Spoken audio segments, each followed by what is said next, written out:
تعداد تستای آزمایشگاهی که تا کنون انجام شده 1,212,400 تست بوده که تعداد موارد شناسایی شده طی 24 ساعت گذشته بر اساس معیارهای قطعی تشخیصی 2410 نفر هستش که مجموع موارد شناسایی شده تا به امروز در کشور به 184,955 نفر میرسه. تعداد بهبود یافتگان تا کنون به 146,748 نفر رسیده و طی 24 ساعت گذشته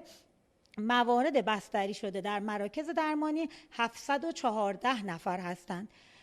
که 2755 نفر در حال حاضر در بخش مراقبت‌های ویژه هستند و براشون آرزوی سلامتی داریم. با عرض تأسف طی 24 ساعت گذشته